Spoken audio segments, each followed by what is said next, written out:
বিশ্বকাপের মঞ্চে কত কিছুই না ঘটে, কেউ ইতিহাস লেখে, আবার কেউ এসে তা মুছে দেয়। আফ্রিকার ছোট্ট দ্বীপরাষ্ট্রটি প্রথমবারের মতো বিশ্বকাপে অংশ নিয়ে নজর কাটছে ফুটবল বিশ্বের তৃতীয় ক্ষুদ্র জনসংখ্যার দেশ হওয়া সত্ত্বেও তারা প্রমাণ করেছে সাফল্যের জন্য আকার নয়, সাহস ও সামর্থ্যই আসল। টুর্নামেন্টের শুরুতে শক্তিশালী স্পেনের বিপক্ষে গোলশূন্য ড্র করে চমক দেখানোর পর অনেকেই সেটিকে সাময়িক সাফল্য বলেছিল, কিন্তু কেপ ভার্দে সেই ধারণা ভুল প্রমাণ করেছে আরও একবার। ম্যাচের ২১তম মিনিটেই চমক দেখায় কেপ ভার্দে।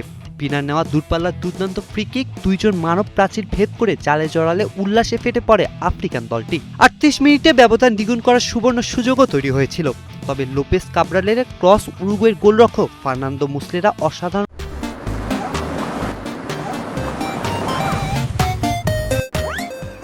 দক্ষতায় ঠেকিয়ে দেন। কিছুক্ষণ পর পাল্টা আক্রমণে গিলসন আরকানজোকে নিখুঁত পাস দিতে ব্যর্থ হন। প্রথমার্ধের শেষ দিকে ঘুরে দাঁড়ায় উরুগুয়ে। ৪৪ মিনিটে আরাহোর কাছ থেকে হেডের সমতা ফেরান। এরপর যোগ করার সময় ৬ষ্ঠ মিনিটে আরাহোর তৈরি করার সুযোগ কাজে লাগিয়ে ক্যানোবিও গোল করলে ২-১ ব্যবধানে এগিয়ে যায় লাতিন আমেরিকার দলটি। তবে দ্বিতীয়ার্ধে নিজেদের ভুলেই বিপদ ডেকে আনে উরুগুয়ে। ৬১ মিনিটে অলিভেরার ভুল পাস ও মুসলেরার অযথা এগিয়ে আসার সুযোগ কাজে লাগিয়ে ভারেলা সমতার সুযোগ গোল করেন। ৬৩ মিনিটে জামিরো মইন্টেরোর দূরপাল্লার শট জালের ছাদে আঘাত এনে অল্পের জন্য গোল বঞ্চিত হয়।